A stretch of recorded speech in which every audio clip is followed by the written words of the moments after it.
Lights out, baby. This one's for the ladies in the house.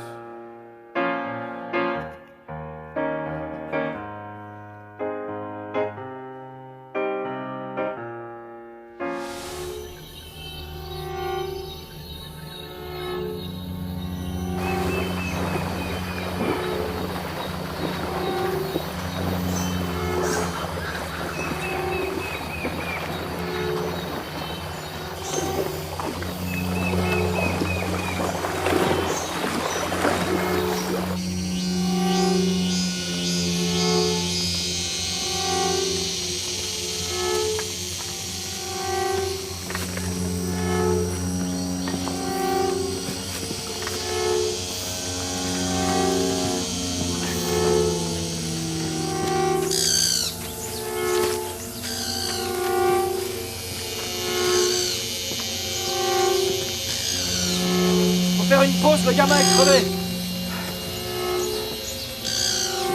Oh, Robert! Putain, tu fais chier. T'es sûr que tu vas aller dans ce merdier? Bonjour Gaspard, Bonjour. Les confins du monde. C'est aller jusqu'au bout, jouer un personnage comme celui-là, c'est vraiment se donner, j'allais dire comme jamais, d'une certaine façon. Oui, bah en tout cas, c'est une idée qui est assez séduisante et parlante dans la démarche d'un acteur, oui. C'était pour moi une expérience qui justement me permettait de pousser encore plus loin l'expérience, ouais. Et je pense que c'est ce que Guillaume nous a encouragés à faire.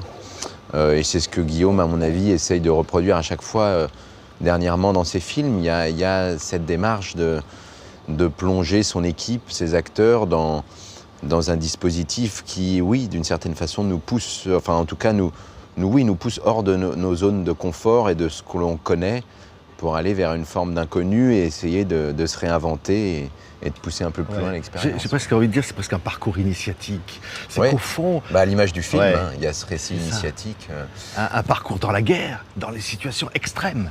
Ouais, bah c'est ce qui était intéressant, puisque en fait dans le film, rapidement, on s'aperçoit que ce qui intéressait Guillaume Niclou, c'était pas forcément de dépeindre une réalité historique de façon articulée et précise. C'est plus une toile de fond, une situation, celle de la guerre, qui en fait est une matière très précieuse, puisqu'elle plonge immédiatement les personnages dans ça exacerbe, je pense, toutes les émotions. On rentre dans quelque chose de très primaire, de très instinctif, et qui, oui, était, je pense, un élément très important sur lequel s'appuyer dans ma démarche. Tu vas choisir comment tes prisonniers? Je vais demander les plus maigres. Ils ont faim, ils sont prêts à tout pour bouffer. On va aller voir sa mère cette nuit. T'en as parlé à Sirbon? Non, pourquoi? T'aimes bien discuter avec lui, non? Pourquoi tu dis ça?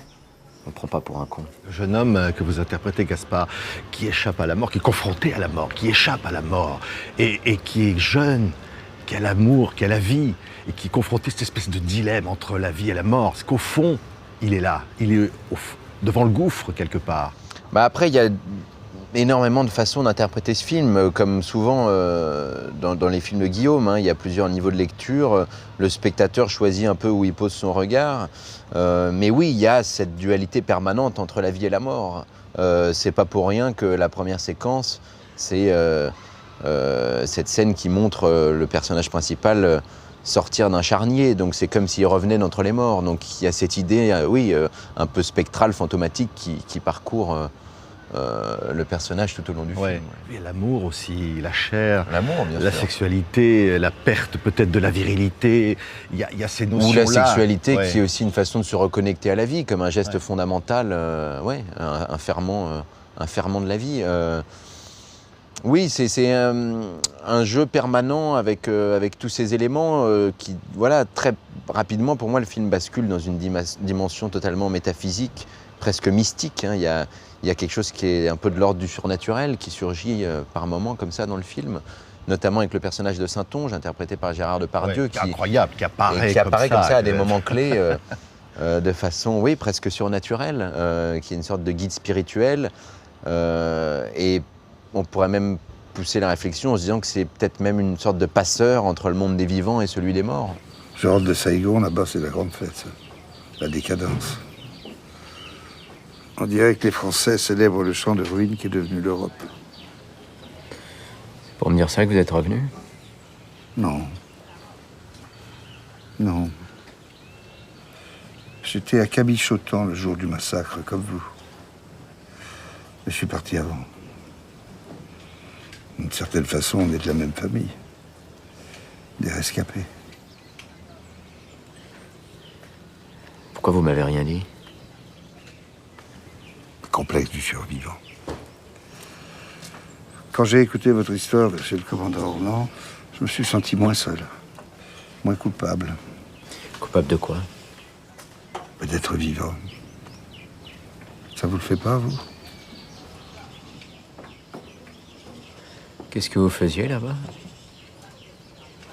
Je voulais voir à quoi ressemble l'homme qui a pris le contrôle du Delta.